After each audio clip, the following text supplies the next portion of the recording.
Bismillahir Rahmanir Rahim.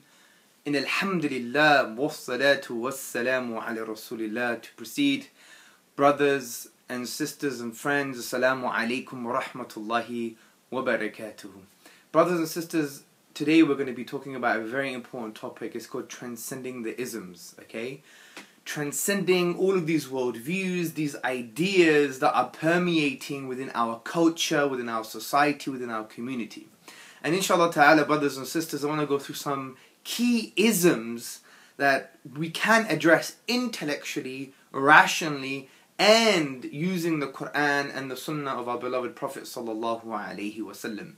And some of these isms include scientism, which I'm going to explain what that means, atheism, humanism, secular liberalism, and naturalism. So we're going to be dealing with 5 isms.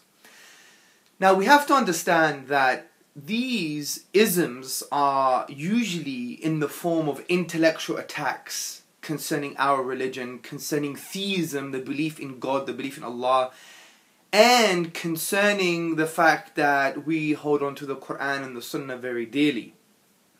And these ideological attacks, they come in various forms, via the media, via the popular press, via the influential structures in our particular society. So we have to understand this very clearly and become Muslims that are thinking Muslims. So we see and we understand the implications of certain aspects of modern culture, the implications of certain aspects of what the media says and what current politicians say and what influentials in our society say. Now, by the way, it's not an us and them mentality here, because many of these isms that we're going to be dealing with are not ideas that everybody agrees with in our society. There are many people from the non-Muslim community, academics and non-academics, that agree with our view as well. So it's not an us and them view here, but rather we need to take intellectual and moral leadership on these issues, inshallah. Now before we get into these isms, I want to give you a quote from Ibn Taymiyyah, and he said that there will come a time we will have to use the rational arguments of the Quran. And Ibn Taymiyyah, the 14th century theologian, may Allah have mercy on him, he was an amazing thinker, an amazing theologian, because he really understood the reality of society concerning various intellectual trends and social trends. And he thought, if this continues, there will come a time where we will have to go back into the Quran and derive its rational arguments, inshallah. Hence, Sufyan al-Thawri, one of the famous scholars of Islam, may Allah have mercy on him, he said, or rather he used to recite these lines of poetry. He used to say, when a man is used to contemplation, he will learn a lesson from everything. Now what does this really mean? This means that we need to revive this neglected ibadah, this neglected worship in Islam, which is reflection, pondering and thinking. Because it is through thinking that we are able to deal with these isms. Following on from this, no matter what the challenges, brothers and sisters, we can address these issues, because all knowledge is implied in the Quran. As Al-Ghazali, the 11th century theologian and philosopher, if you like, he said that all knowledge is implied in the signs and indications of the Quran. So let's deal with these isms and schisms, if you like. The first one is going to be scientism. Now what does scientism actually mean? Scientism basically is the view that the scientific method is the only method to render truth claims about world and reality. In other words, science and its method is the only way to come to truth. It's the only way to derive truth. It's the only way to form conclusions about the world and reality, man, life and the universe. Now, this is not true. And we're going to give some reasons. But before I do that, we have to understand we're not rejecting science here. What we're doing is we're understanding science in its correct place. We're understanding what science is and what its scope is. But there are a few people, not academics by the way, because they understand that scientism is incoherent, but rather the popularizers like Richard Dawkins or Professor Lawrence Krauss, or we have other popularizers in the media, on the web, what I would like to call the neo-atheists, apologizers, if you like, yeah? they come across with this narrative, they assume this narrative that science is the only way to form conclusions about life and the universe and truth. But this is not true for the following reasons. Number one, scientism is self-defeating because it claims that the scientific method is the only method to form conclusions about truth and about life. But that statement itself cannot be proven scientifically. So it's self-defeating. It's like shooting yourself in the foot. Because the statement, science is the only way to form conclusions about reality and about truth, cannot be proven by science. It's a metaphysical claim. It's an assumption. It's a philosophical presupposition. It's a philosophical axiom, if you like, which means a self-evident truth. And it can't be justified using the scientific method. So the irony is that the thing that it's implying can't even prove its own statement. So it's saying science is the only method to form conclusions about truth. Science is the only way to truth. Okay, well, if that's the case, can science prove that statement, which says science is the only way to truth? No, it can't. So it's self-defeating. Secondly, scientism cannot prove necessary truths like mathematics and logic. In actual fact, you need mathematics and logic before you have science. So for science to say, or scientism to say, you know, science is the only way to form truth about things. Okay, well, can science prove mathematical truths? Can science prove logical truths like 1 + 1 = 2? Now you may say, well, that's directly from experience. No, it's not. Let me give you an example. What is 1 fufula plus 1 fufula? It's 2 fufulas. Now you haven't had any empirical sensory observation of a fufula. You don't even know if a fufula exists. But you know 1 of something plus 1 of something is going to be 2 of that thing. This is a logical, necessary structure in your brain. So it transcends science, and you need logic and mathematics before you have science. So we can't claim now that science is the only way to form conclusions about things, because it can't even prove the conclusions of mathematics.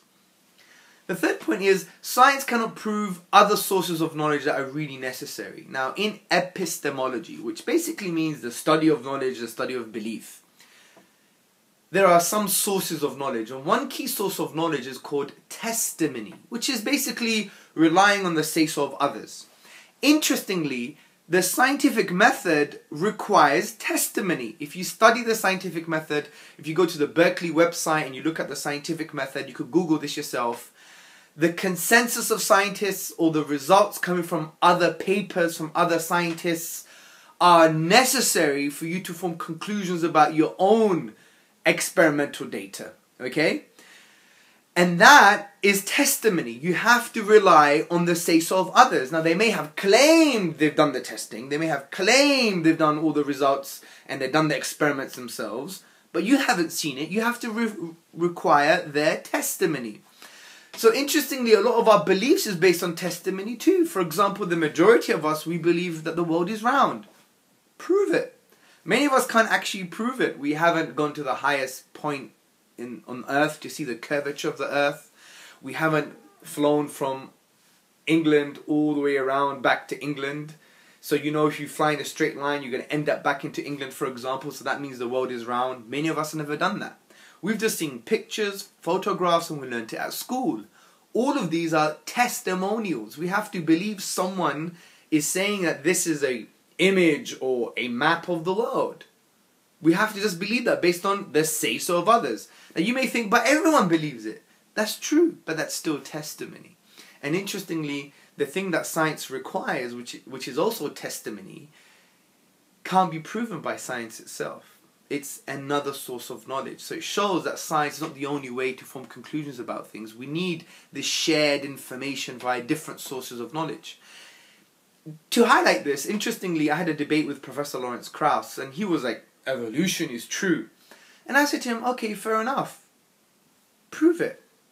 And actually I asked him, have you done all the experiments yourself? Because he said, everything must be proven by experiments. And I said, this is very interesting because, do you believe in evolution? He said, yes, of course. I said, have you done all the experiments yourself? He said, no, I haven't. There you go. You have to believe the testimony of other scientists or other conclusions or other philosophies. So testimony is a valid source of knowledge.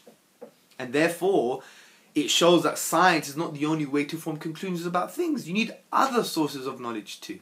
So scientism is incoherent. It's wrong. Now, we have to understand, brothers and sisters, this doesn't mean Islam is against science. Of course it's not. Because even Allah says in the Quran, in chapter 41, verse 53, we will show them our signs in the horizons and within themselves until it becomes clear to them that this is the truth. So from this perspective, Allah is saying, look into the empirical world. Look into the interconnecting principles of nature. There's going to be some truth there for you. In this light, Professor of Philosophy Shabir Akhdar, in his book The Quran and the Secular Mind, a philosophy of Islam, he basically talks about the objectives, if you like, of the Quranic ayat concerning the rububiyyah of Allah, the lordship of Allah, the oneness of Allah, the fact that Allah created everything and He sustains and maintains everything. And he mentions it in a very nice way. He says, nature's flawless harmonies and the delights and liabilities of our human environment with its diverse and delicate relationships are invested with religious significance. Created nature is the cryptogram of a reality which transcends it, and nature is a text to be deciphered. Evidences accumulating in the material and social worlds and in the horizons jointly point to a hidden immaterial order. In a nutshell, these ayat are referring to there's a hidden wisdom behind the design in the universe. If there's a design in the universe, there's a designer. Look at the empirical nature of ourselves, of reality, and you'll come to the conclusion that there must be some kind of purpose and wisdom behind this creation. So Allah is telling us to look into scientific knowledge from this perspective. And we know that Islam has had an unprecedented brothers and sisters, unprecedented kind of influence on the West concerning science. Look at Islamic Spain, when we had the convivencia, which means coexistence. Because of the justice principles and the tolerance principles from the Quran and Sunnah, we were able to create a society that Muslims and non-Muslims looked into the interconnecting principles of nature. So they could actually understand what is reality. And from this perspective, even thinkers and historians and Arabists, like Professor Thomas Arnold in his book, The Preaching of Islam, very famous book that's used in academia, he concludes that if it wasn't for Muslim Spain, we wouldn't have the Renaissance in essence. And he says, Muslim Spain had written one of the brightest pages in the history of medieval Europe. And then he continues, and it was from her, Muslim Spain, that Christian scholars received what of Greek philosophy and science they had to stimulate their mental activity up to the time of the Renaissance.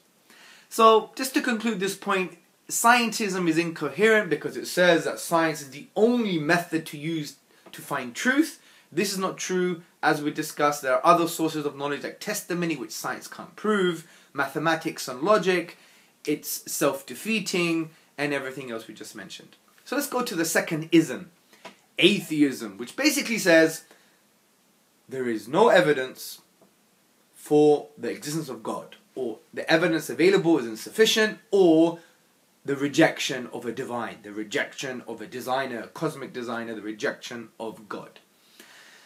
Now, interestingly, Allah subhanahu wa ta'ala doesn't really focus in general on atheism, because atheism from this perspective is what we would call an emotional aberration. It's a psychological state. I don't think it's an intellectual state. Because brothers and sisters, what you realize is that atheism itself is unnatural, because we believe in the fitrah, coming from the root which shares words such as fatrun and fatarahu. What does that mean? It means as if something Allah created within us to acknowledge Him and to worship Him.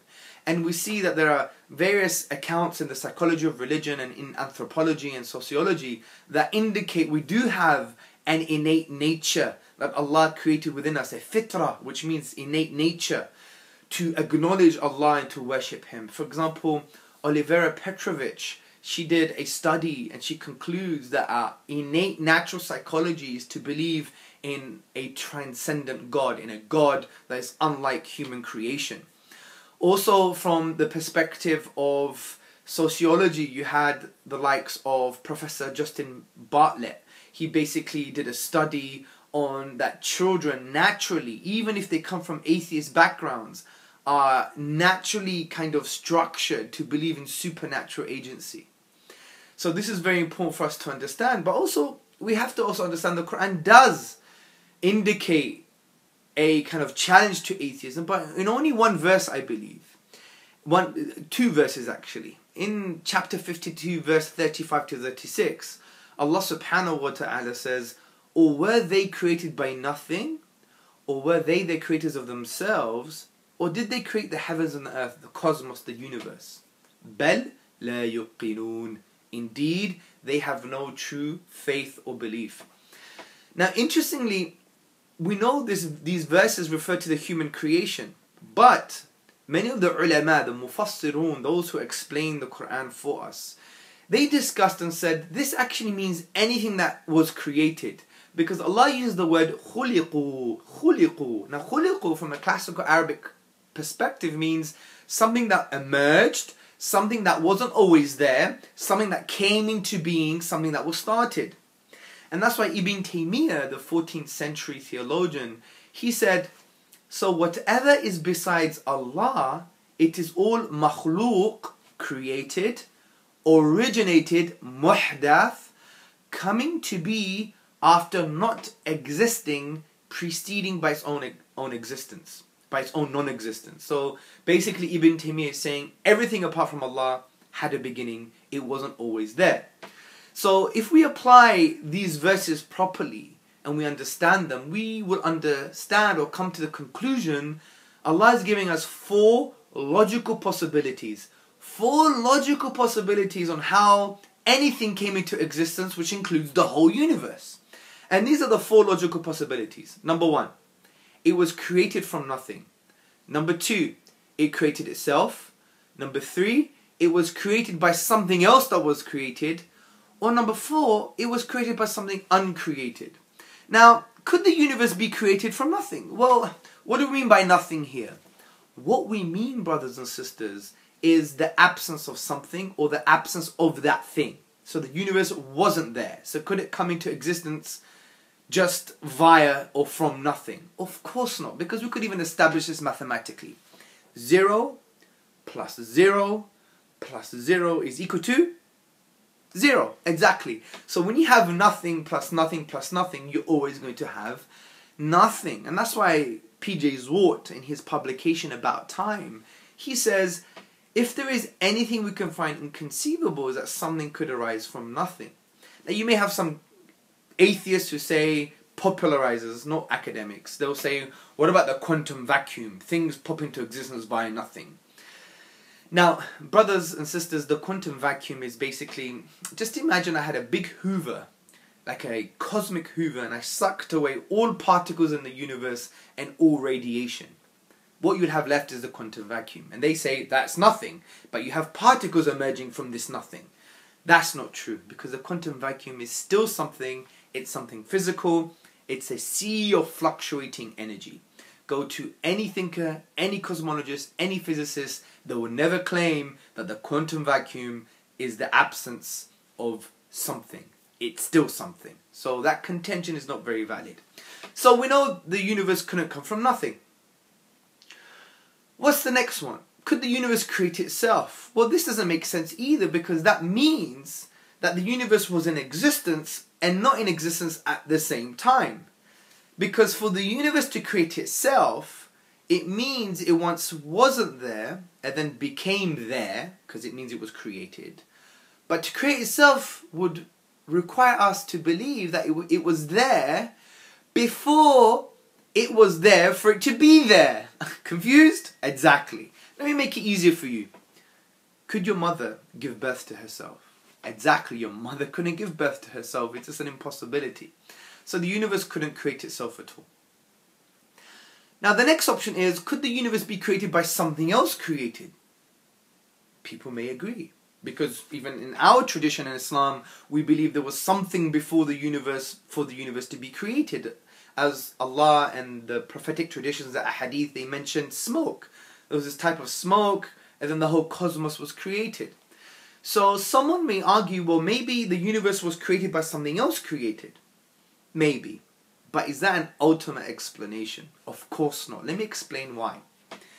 Because if ultimately the universe was created by something else that was created, maybe smoke or whatever you want to call it, then what created that? And if you argue, well, something else created, then what created that? Then you may argue, well, something else that was also created. Well, then what created that? If that goes on forever, you would never have the universe in the first place. Let me give you another example. Say this universe that we live in today, this cosmos, this universe is called Universe 1. And Universe 1 was as a result of Universe 2. And Universe 2 was as a result of Universe 3. And Universe 3 was as a result of Universe 4. And Universe 4 was as a result of Universe 5. And that goes on forever. Would we ever have Universe 1? No. Let me give you another example. Say I'm a sniper and I want to shoot something. I want to shoot the wall. And before I could shoot the wall, I have to ask permission from the sniper behind me. But if that sniper also has to ask permission, and that permission goes on forever, am I ever going to shoot? Of course not. So the point here, brothers and sisters, is that we couldn't say that the universe ultimately was created by something else that was created. Because if that goes on forever, then we wouldn't have the universe in the first place. Because I like to make a joke out of it sometimes and say, well, if this universe was ultimately created by something else that was created, then what created the created thing that created the universe? And what created the created thing that created the created thing that created the created thing that created the universe? Hold on a second, and what created the created thing that created the thing that created the thing that created the thing that created the thing that created the universe? And if that goes on forever, you'll never have a universe in the first place. That's why the Islamic thinker and philosopher, if you like, Dr. Jafar Idris, he summarizes this point and he says, there will be no series of actual causes, but only a series of non-existence. The fact, however, is that existence are around us. Therefore, the ultimate cause must be something other than temporal causes. Meaning, if the universe was created, which we know it came into existence, it was created. Therefore, it couldn't have been created by something else created, because we know it's absurd. We will never have the universe in the first place.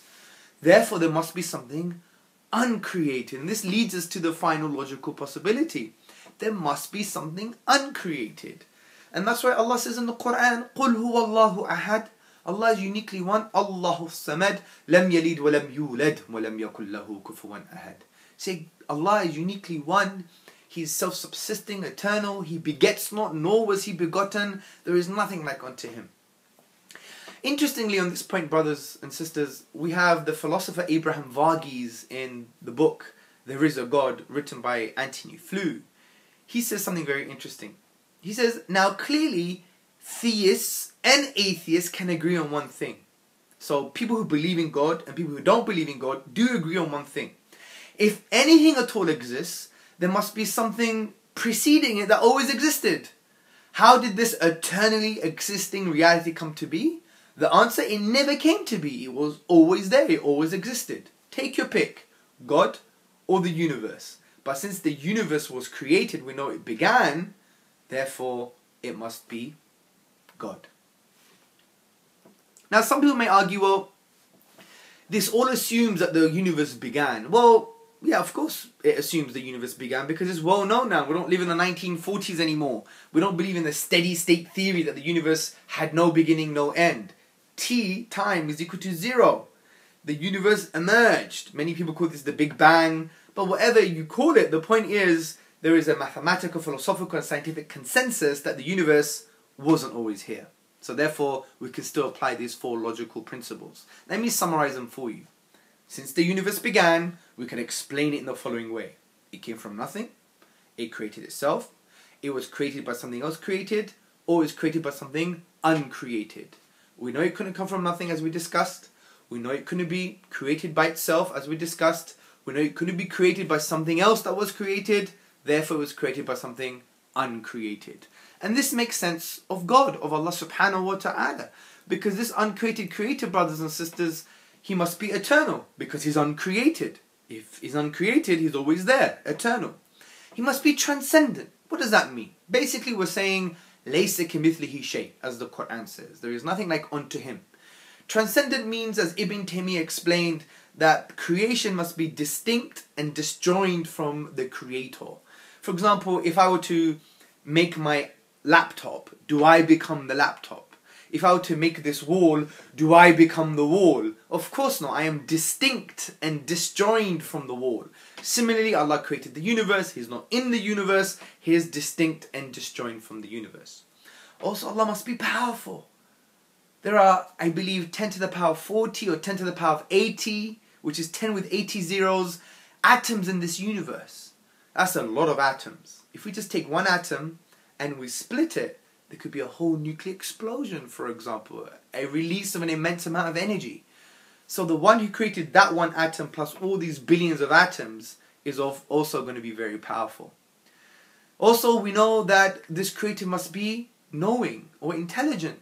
Because if I were to, for example, take my watch off, let me just take my watch off, and I were to drop it, why does it fall? Because of the law of gravity. So someone who creates a law implies a lawgiver, and a lawgiver implies knowledge or intelligence.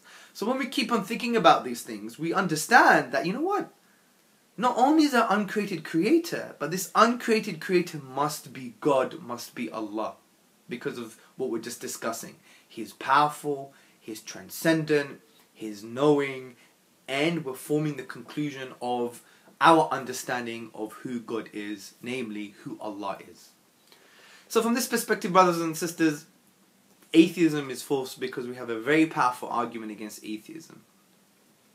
The next ism is humanism, which basically says you can be good without God. That's true. But I want you to understand is that when humanists say you can be good without God, they're assuming that good is objective. So we do agree, and even the Quran agrees, and the Prophet ﷺ in various hadith, when he praised non-believers because of their justice or because of the compassion or because of the charity, these things were objective, and we knew not only were they objective good, but we could understand and appreciate that non-Muslims can have good behavior. We really appreciate this. We don't have a monopoly on good behavior. But humanists say you don't need God to be good, which is true in a sense of, do you need God to tell you what good is? Some good. No, because some of them are based on our nature, which the Quran and the Sunnah agree with. But they're assuming that good is objective. For example, killing a 5-year-old, an innocent 5-year-old, is objectively morally wrong. They would agree that. They're not saying it's subject to their own opinions, to their own minds, or to their own feelings. They would even say, even if the whole world were to come together and say it's okay to kill a 5-year-old, they would still say no, it's still objectively wrong. That position, brothers and sisters, requires God's existence. So humanism fails because they want to deny God and say you can live a good life without God, which may be true. But if you believe and you have that conviction, that sense of ought, that we know something ought to be, that itself requires God. So it's a self-defeating worldview. You can be good without God. Well, maybe, but you can't have good without God. And that's the point. And that's why Professor of Theology and Ethics Ian Markham, he writes, embedded in the word ought, like something ought to be, a moral sense, is the sense of a moral fact transcending our life and world. The underlying character of moral language implies something universal and external. So what we're trying to say here is, brothers and sisters, that you can only have objective good if God exists. So you may be good without believing in God, like you may have some good behavior, and you may, for example, find what good is without God, but you can never have good without God. You can never have good in an objective sense. And the humanist and humanism assumes that good is objective. If it's objective, then it means God must exist. Now why? Because God is the only idea, the only concept that transcends our subjectivity.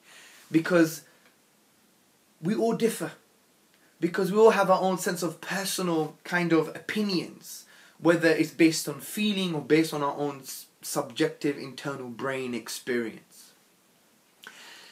And this is why Professor Ian Markham, he says, God explains the mysterious ought pressing down our lives. And God explains the universal nature of the moral claim as God is outside of the world.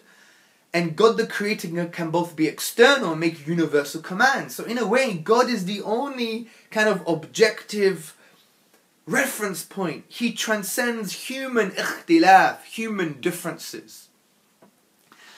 So from this perspective, brothers and sisters, God is the only basis, the only foundation to ensure that morals are objective. And if you don't have God, what's left? Well, some people claim you have biology and you have social consensus or social pressure. And they say, therefore, you can have objective morals. No, you can't. Because let's take biology first as an example. Look what Charles Darwin said in the 19th century.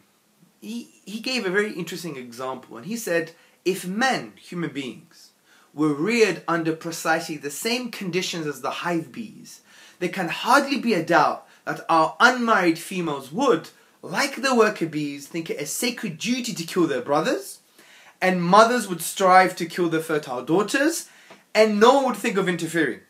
That's if we were reared just like the hive bees.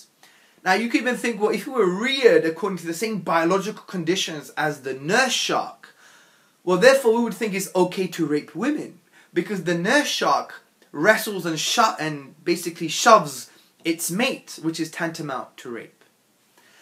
It is no wonder Bentham, he basically said that human rights from a Darwinian perspective is nonsense on stilts. It's just elevated nonsense. Because it's true.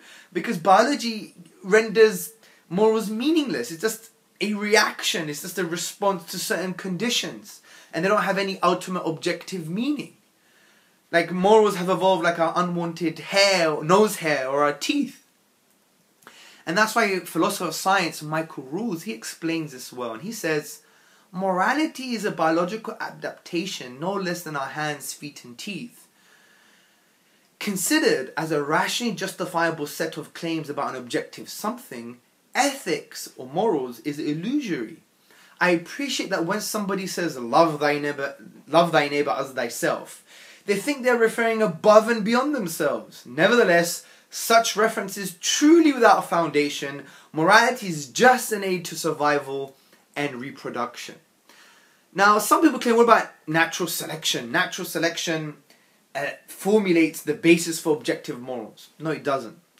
All natural selection does, as the moral philosopher Philip Kitcher says, is that it allows you the capacity to formulate ethical rules. It doesn't give you a foundation for objective ethical rules. So we know biology can't be a basis for objective morals. What about human consensus? That we come together as human beings and we agree on something that makes it objective. No, that's not true. Because human society is based on what? One subjective individual plus another subjective individual plus another subjective individual plus another subjective individual. So you have all of these subjective individuals.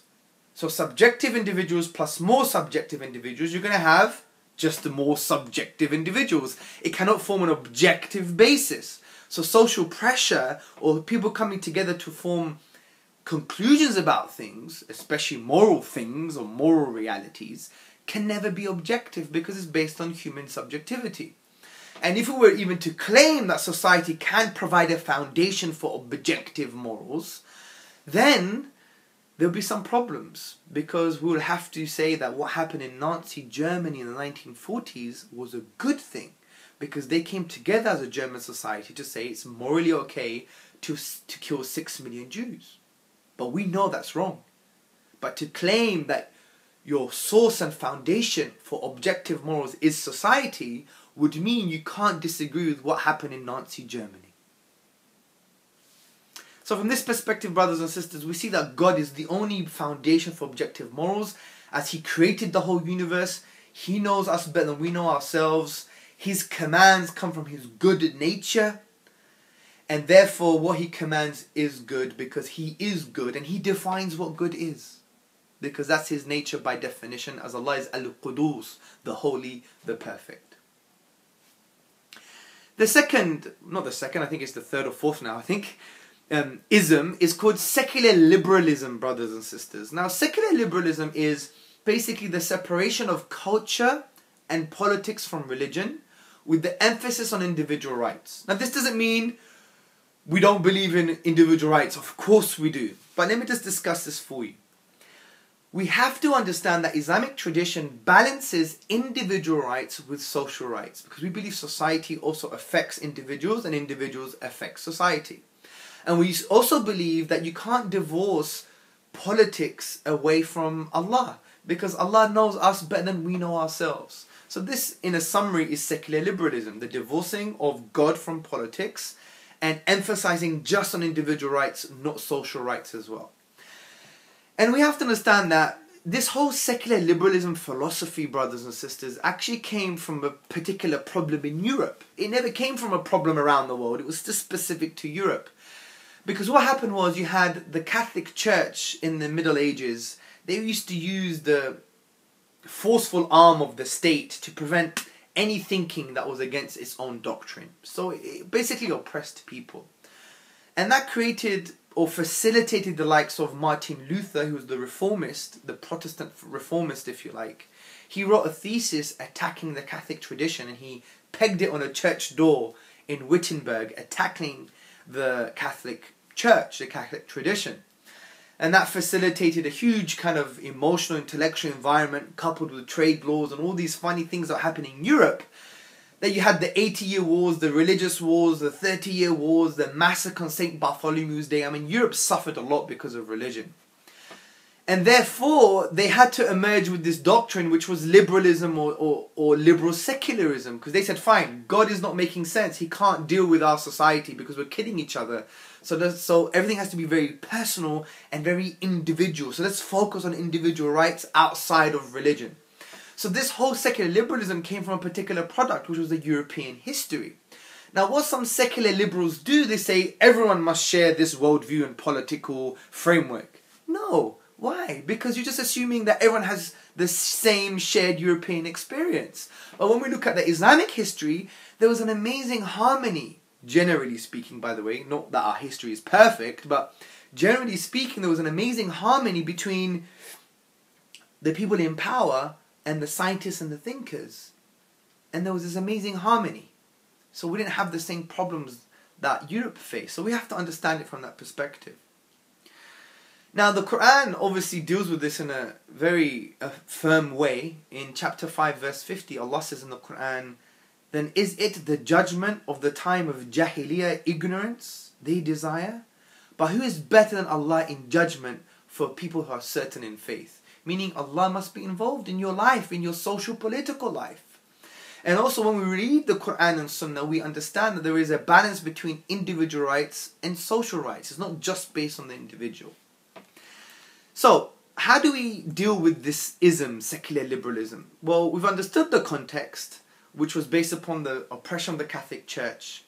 And then the thinkers like Hugo Grotius, Thomas Hobbes, John Locke and Samuel Pufendorf, they had to create a doctrine, a philosophical doctrine, which was therefore to emerge as secular liberalism, which was to say God therefore is away, we must divorce him away from society, it's just about an individual thing, not about politics. And that we just have to focus on the individual rights. As Professor Jean Charvet, in his book Human Rights and Liberal Project, he basically says that they had to form an individualistic doctrine of what the human being is. That we see the human just as an individual, not really connected to society. And that's quite flawed, because we know the individual in reality is affected by society, and society affects the individual as well. So from the onset, although they thought they had to produce this doctrine to prevent bloodshed, they didn't think about it very carefully. And this is why Professor Ian Hunter from the University of Queensland, he actually discusses this about liberal government, that it's tied to a political, historical narrative, which is quite shallow. He says, liberal government, together with the associated phenomena of political secularism, so secular liberalism, arose in response to particular historical circumstances which remains tied. And he continues, the philosophical shallowness of liberal orders is a direct outcome of the historical emergence. So in essence, they're saying this whole secular liberal paradigm came from a certain historical context that only belongs to Europe. Not everyone shared the same historical experience. So why are you assuming that everybody has to share now your new political world order? No, it's not the case. Maybe there are other worldviews that were able to balance between individual and social rights, and were able to balance between religion and society. Not everyone suffered the same way as Europe has suffered. And that's why Professor Ian Hunter is saying this is one of the failures of secular liberalism, because it's based on a particular historical context that not everyone shares. Also, we have to understand, brothers and sisters, that secular liberalism really focuses just on individual rights. Don't get me wrong, we believe in individual rights, but we believe in the balance between individual rights and social rights together. So, liberalism itself comes from a doctrine called individualism, the individual rights. And that's why political philosopher Marilyn Friedman, and she's a feminist by the way, she said individualism underlines some important versions of liberal political theory. Now, individualism, or what is also called atomism in political language, so individualism and atomism is the same thing. Individualism is actually quite shallow. If we could show that individualism is wrong, therefore liberalism is not a correct philosophy for politics or life, because it doesn't view the human being in the correct way. Now you may ask, well, what is individualism? Well, in the words of Professor Marilyn Friedman, she says individualism is viewing the human being, you, me, the self, as an individual divorced away from social attachments and obligations. And you see his identity or her identity as away from society. It's not formed via social pressure or social norms or social kind of learning, if you like. And this is why philosopher Charles Taylor, he's a political philosopher, he questions why we started with individualism in the first place. He said, the very idea of an argument whose foundations was the rights of the individual would have been strange and puzzling. Why do we begin to find it reasonable to start a political theory with an assertion of individual rights and to give these primacy, which means to give them importance? Because surely there's a relationship between the individual and society and the individual. So in order for us to show the shallowness of liberalism, we just have to show that individualism, which is its basis, is actually wrong. And here's why. Number one, when you look at social psychology, brothers and sisters, you see that our development of individuality or of ourselves is not just based on what they used to call the independent constructor. If you study developmental psychology, you see that it's not just based upon just the way, just me. I learn by myself as an individual constructor, an independent constructor. But rather, they've moved away now to understand that a lot of our learning, according to cognitive developmental research, is not so abstract and individualistic. It's based upon social attachments and socially prescribed tasks and routines. So we become ourselves, not as a result of just on our own, but via social communal attachments, routines and tasks. So therefore, our very development of who we are is not based on individualism, it's based on a social phenomenon. Number two, now we have to consider aims and values when we determine the individual, because our identity is based on aims and values. Now interestingly, aims and values can only be understood within a social context, not an individualistic context. As the political philosophers Shlomo Avneri and Avner de Shalit, they argue, we cannot analyze their behavior as if they were abstract entities, as if their values existed somewhere in the distance outside, so to speak. This is the critique of the image of the person put forward by the individualists, who tend to distinguish between the one who is and the values one has. So values and aims that make who we are is only understood in a social context, not an individualistic context. Also, brothers and sisters, we have to understand that there are dynamic links between me, you, and the rest of society. And we affect each other. Society affects us and we affect society. That's why in academia, this is well established in social psychology. Take, for instance, the social psychologist Vivian Burr. She said in her book, which is called Social Constructionism, for example, in a capitalist society, competition is fundamental. Society is structured around individuals and organizations that compete with each other for jobs, markets, etc. So that where competition is a fundamental feature of socio-economic life, what you get is competitive people. So if you have a society like capitalism that basically focuses on competition, you're more likely to get people who are competitive in society. And that's so true. When you generally analyze capitalist and non-capitalist nations, you see capitalist human beings within a capitalist society, they're far more competitive. So society does affect us, and we affect society as well. So from this perspective, brothers and sisters, we see that secular liberalism, the way to deal with this ism is in two ways. Number one, we understand that secular liberalism came from a specific European historical context, and that makes it shallow because not everyone shares that context, and it assumes that the only way to have peace is to basically move God away from the picture for politics and just to focus on the individual. And this is not true, because if you look at Islam, it never had that historical problem. Also, the way to deal with liberalism, the liberal aspect of secular liberalism, we understand that liberalism is based on a philosophy called individualism or atomism. And individualism is the view of the self being divorced away from social obligations and attachments, as per the words of Professor Marilyn Friedman. And we know this basis, individualism, the basis for liberalism, is wrong because of aims and values that make up who we are actually understood in a social context, not an individual one.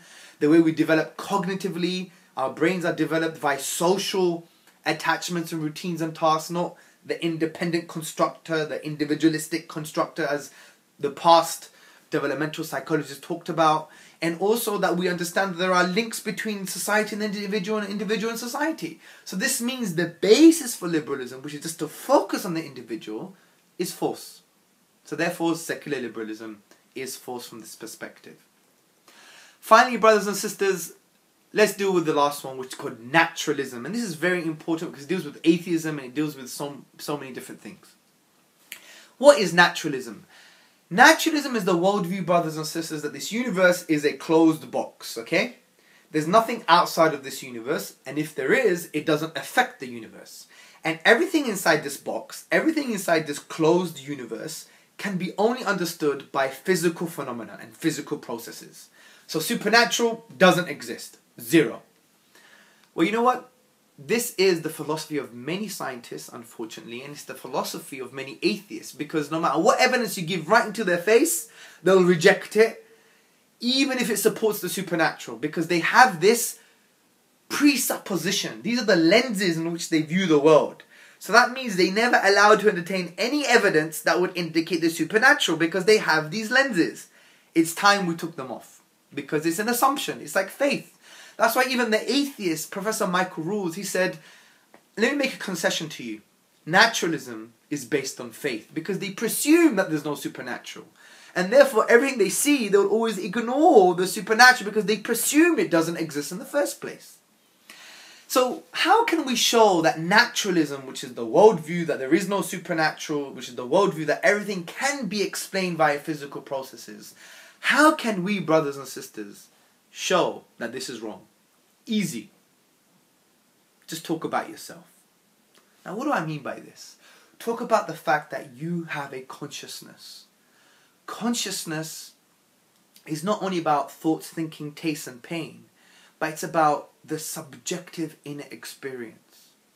Like, I can have a strawberry, but the way the strawberry tastes and feels for me is unique to my subjective experience. For example, I have intentions, or what's called intentionality. I can intend to do something in the future. For instance, I intend to become a doctor, for example. Also, pain, the level and appreciation of pain may be different from me, even though I may have the same injury as somebody else. So we have subjective experiences, which is what it is to be like Hamza. What it is to be like Hamza eating a chocolate or eating a strawberry. It's personal to me. Now, in neuroscience and in the philosophy of the mind, yes, we know consciousness is correlated, is somehow linked to the brain. But it is not the brain, and the brain is not consciousness. Because you could never find out via physical processes that subjective experience. Let me explain this a bit better. Say I have a chocolate in my hand, okay? This is a chocolate in my hand, and I'm eating it. Now, the neuroscientists, they could find out that I'm eating something. They could even find out, brothers and sisters, that I'm eating chocolate. But they could never find out, ever, even if science advances a million years, they could never find out what it is like for me to eat a chocolate. Because this, even the language, what it is like subjectively for me, is a non-scientific language. It's a non-scientific phenomena. It's immaterial. It's mental, not brain. It's mental. It's my own personal experience. They will never be able to find out just by looking at electrochemical firings in my brain. This is what you would call the hard problem of consciousness. And this is something that Professor David Chalmers, he discussed in his book, The Character of Consciousness. And it's called the hard problem, which is that materialism, naturalism, physicalism, anything physical in terms of a process or function can never explain or tell us what it is like for Hamza to eat a chocolate. So from this perspective, we could see consciousness in the brain as different, but also in the following analogy.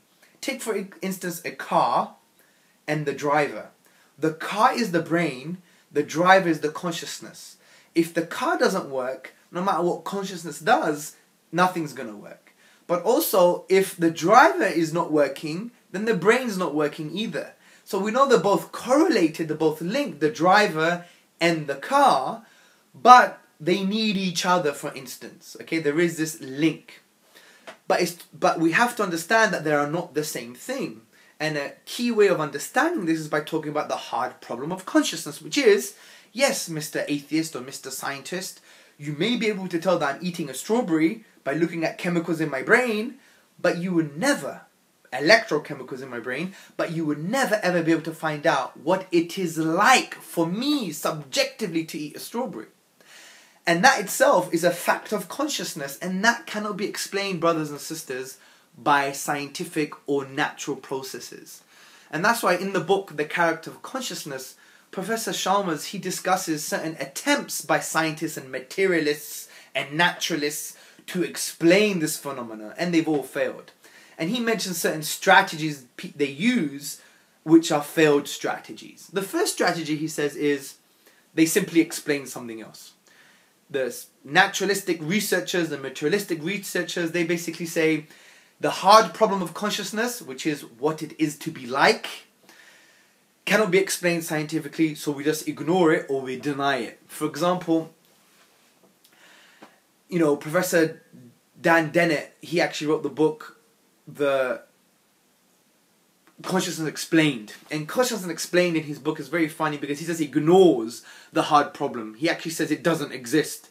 Meaning that he's saying that we don't have subjective experiences, which is obviously false because we know we do have subjective experiences. So it's no wonder that many philosophers called his book, not that it should be called Consciousness Explained, but it should be called Consciousness Explained Away.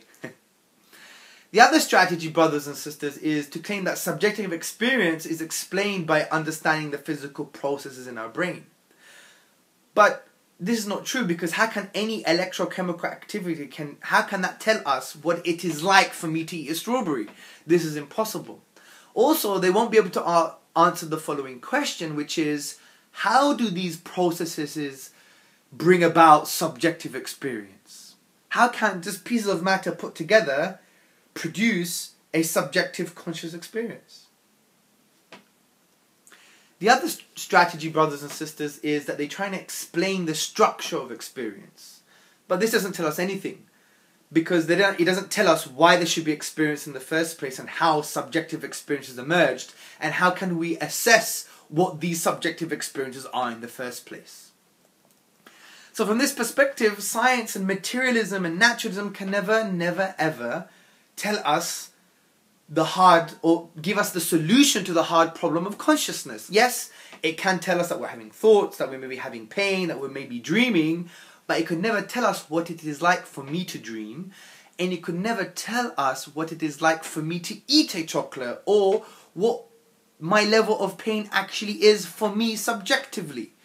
Science and physical constructs can never tell us these things.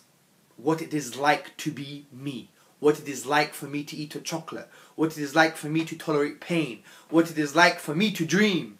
This likeness, what it is to be about, can never be explained physically, as we discussed. And that's why even materialist, naturalist, neuroscientists like Christoph Koch, he says the following. Well, let's first forget about the real difficult aspects like subjective feelings, because they may not have a scientific solution. Also, neurophysiologist John C. Eccles, he said, I maintain that the human mystery is incredibly demeaned by scientific reductionism, meaning everything could be reduced to physical process. And that's true, because to claim that everything can be reduced to physical parts and processes means that you're going to deny your own subjective experiences, which you can't because they're a fact. So just to end this point, we see that naturalism fails as a worldview because it says everything can be explained via physical processes. But we know this is not true because of consciousness, because the hard problem of consciousness, which is what it is to be like Hamza, what it is to be like Hamza eating a chocolate. What is it like for Hamza to eat a chocolate? What is it like for Hamza to dream? What is it like for Hamza to tolerate pain? This subjective experience can never be explained by physical processes, as we just discussed. Therefore, naturalism fails, because naturalism is the worldview that everything can be explained by physical processes, but it can't even explain the hard problem of consciousness, as we discussed. It is no wonder that analytical philosopher J.P. Moreland, in his essay, The Argument from Consciousness, he expresses similar views. He said, the truth is that naturalism has no plausible way to explain the appearance of emergent mental properties in the cosmos, meaning how consciousness arose, how the subjective experience can be explained. And he quotes Ned Block, and he basically says that Ned Block confesses that we have no idea how consciousness could have emerged from non-conscious matter. And Ned Block says, we have nothing, zilch, worthy of being called a research program. Researchers are stumped. So let's just summarize, brothers and sisters. What we discussed today is a very lengthy lecture, but inshallah you should get a personal recording of this so you can study this further for yourself. Because these are the challenges that we face as Muslim youth and as Muslims who want to become thinkers in this Western society, to essentially want peace and justice and harmony for the whole world. This is what we want. Peace, justice and compassion for everybody. So we discussed scientism, atheism, humanism, secular liberalism and naturalism. Scientism was wrong because scientism says that science is the only way to form conclusions about truth and things. That's not true, because you have logic, mathematics, testimony, they say so of others, which are all essential for our learning. Atheism is wrong because the universe began, it couldn't come from nothing, couldn't create itself, couldn't be created by something else created, must have been created by something uncreated. Humanism is wrong because it does claim that you can be good without God, which may be true, but they assume that good is objective, and if good is objective, then it requires God's existence because God is the only basis for objective morals. Secular liberalism claims that you can't have God in politics, and that the individual is based on, rather, society and the way we see the human being must be based on individualism, seeing the individual self as divorced away from social obligations and attachments. Again, that's wrong. Secularism came from a specific historical product in European history where religion, the Catholic Church, was oppressing the masses. That never happened in Islam. And also liberalism, which is based on individualism, sees the self as just an individual away from social attachments and obligations. We know that's not true because individualism is wrong, because of the mere fact that when you look at developmental psychology, you see that we have cognitive development based on social obligations and social tasks and social routines. We see that in social psychology there is a link between society and the individual and society. We have to understand that aims and values who make up who we are cannot be understood just in an individualistic context. Aims and values must be understood in a social context. Also, brothers and sisters, we see naturalism is wrong because that's the worldview that there is no supernatural, that the universe is a closed box, nothing interferes with it. Everything in that box, everything in the universe can only be explained by physical processes. And as Professor Michael Rules, who's a naturalist or who is a atheist, he said, as a concession, it's faith, because it's just a presupposition. It's the glasses in which they put on to view the world. And the way we take these glasses off is by showing to them, actually, there are many things that could never be explained just by physical processes, and that includes consciousness. And we don't mean the type of consciousness that, yes, I'm thinking, and they could find some neurochemical flashing, therefore they know I'm thinking. No. But rather, it is the hard problem of consciousness, which is what it is to be like. So scientists can tell that I may be eating a strawberry, but they could never say, ever, what it is like for me to eat a strawberry. That subjective conscious experience can never be understood in a physical perspective, in a naturalistic perspective. Therefore, naturalism fails because it's claiming that everything can be explained by physical processes, but it can't even explain the hard problem of consciousness. So we dealt with all the isms, brothers and sisters. May Allah bless you with Jannatul Firdaus. Keep strong, keep learning, and really be beacons of light for the wider society, because we want peace, justice, harmony, compassion for everyone, Muslim and non-Muslim. Assalamu alaikum wa rahmatullahi wa barakatuh.